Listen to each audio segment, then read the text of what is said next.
ఒక వేదికగా తయారు చేసి ఒక మూలం సంత అని ఏర్పాటు చేసి ప్రత్యేకంగా అంటే వివిధ జిల్లాల్లో ఏర్పాటు చేస్తున్నారు. సో ఈ క్రమంలో సంతలు ఏర్పాటు చేస్తున్నారు కదా మీరు, సూర్యకళ గారు. అంటే మీ అవును ఉద్దేశం డాక్టర్. ఏంటి, అసలు ఈ సంతలో ఉద్దేశం ఏంటి? ఈ సంతల ముఖ్య ఉద్దేశం అంటే ఇది మొదలు పెట్టినప్పుడు దీని ముఖ్య ఉద్దేశం రైతులకు ఒక వేదిక. వాళ్ళ ముడి సరుకులు అమ్ముకోవడానికి, వాళ్ళ పంటలు అమ్ముకోవడానికి ఒక వేదిక అని. కానీ క్రమేపీ ఇది మనకు రైతులు నేరుగా వచ్చి అమ్ముకోలేకపోతున్నారు కాబట్టి కొంతమంది చిన్న చిన్న వ్యాపారస్తులు, మహిళలు, యువత వాళ్ళు వీటిని ఈ ఉప ఉత్పత్తులు ఏదైతే ఇప్పుడు బాపన్న గారు చెప్పారో అలాంటి ఉప ఉత్పత్తులు ఈ వేదికలో అందుబాటులో ఉంచుతున్నారు. మన రైతుల నుంచి నేరుగా తీసుకొని వాటిని ఇక్కడ అందుబాటులో ఉంచుతున్నారు. కొంతమంది రైతులు మాత్రం ఈ వేదికకి రాగలుగుతున్నారు. వాళ్ళు వాళ్ళ ఉత్పత్తులని అమ్ముకోగలుగుతున్నారు. అయితే నేను చెప్పినట్టు ఇది రైతుల కోసం చేసినా గూడా క్రమేపీ ఇది ప్రకృతి కోసం, సమాజం కోసం, ఆరోగ్యం కోసం, మన చేనేత, మట్టి పాత్రలు ఇలా చెప్పుకుంటూ పోతే పంచలోహం ప్రతి ఒక్క మంచి వస్తువుకి ఒక వేదికగా ఈరోజు మూలం సంతలు నిలుస్తున్నాయి. ఓకే. అట్లాగే ఇప్పుడు ఒక చిన్న రైతు, ఉదాహరణకి చిన్న రైతు ప్రాసెసింగ్ చేసుకోవడం అసలు సాధ్యమేనా? అంటే ఎట్లాంటి ఉత్పత్తులు తీసుకోవాలి, ఎట్లాంటి జాగ్రత్తలు తీసుకోవాలంటారు? సూర్యకళ గారు మీరు చెప్పండి.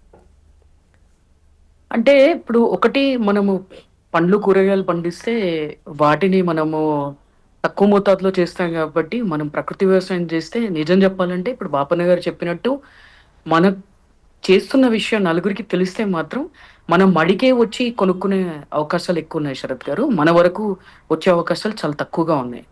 ఏ రైతు ప్రాసెసింగ్ చేయాల్సి అవసరం వస్తుందంటే, ఒక రైతు ఇప్పుడు మారుతి ప్రసాద్ గారు అని ఉన్నారు ఆంధ్రప్రదేశ్‌లో. ఆయన ఏం చేస్తారంటే బళ్ళారిలో.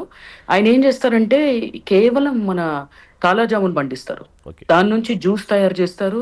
అందులో జ్యూసెస్‌లో రకాలు. ఒకటి డయాబెటిస్‌కి పనిచేస్తుంది విత్తనాలతో పాటు. ఒకటి మామూలుగా ఉంటుంది. అది కాకుండా దాంతో డీహైడ్రేట్ చేసి దాన్ని స్వీట్స్ లాగా గూడా ఇస్తారు. సో, ఎన్నో రకాల సీతాఫలం ఉంది. దాన్ని గూడా ఎన్నో రకాలుగా జేయొచ్చు. నేను మళ్ళీ చెప్తాను మీకు. సో, ఈ రకంగా రైతులు ఏదైతే పండిస్తున్నారో దాన్ని ముఖ్యంగా జేసుకోవచ్చు. ఇప్పుడు భృంగిరాజ్ ఉంది. ఉత్తరేణి ఉంది. ప్రతి దానికి ఏదో ఒక విలువ జోడింపు చేయడానికి అవకాశం ఉంది. కానీ కేవలం రైతు జేసుకోవాలంటే కష్టం. పసుపు చేసుకోవాలంటే చాలా సులభం. కారం జేసుకోవాలంటే సులభం రైతుకి. కానీ ఇలా ఎ వివిధ రకాల పంటలు పండించే రైతుకు తానే స్వయంగా ఈ విలువ జోడింపు చేయాలంటే కష్టమవుతుంది గాబట్టి, వాళ్ళ కుటుంబ సభ్యులు, తర్వాత మిగతా ఎవరైతే వాళ్ళ స్నేహితులు ఉన్నారో, వాళ్ళు దీంట్లో పాల్గొని దానికి ఊతనివ్వాలి. అప్పుడే వాళ్ళు విజయం సాధించగలుగుతారు, ముందుకు రాగలుగుతారు. ఇప్పుడు బాపన్న గారి దగ్గర గూడా వాళ్ళ కుటుంబం, చుట్టూ ఉన్న వాతావరణం వాడికి సహకరిస్తుంది గాబట్టి నిలవగలుగుతున్నారు. అలా ప్రతి ఒక్కరూ నిలవ నిలవ నిలబడగలిగితే చిన్న రైతులు, పెద్ద రైతులు, ప్రకృతి వ్యవసాయం చేసే రైతులు ప్రతి ఒక్కరు ముందుకొచ్చే అవకాశం ఉంటుంది.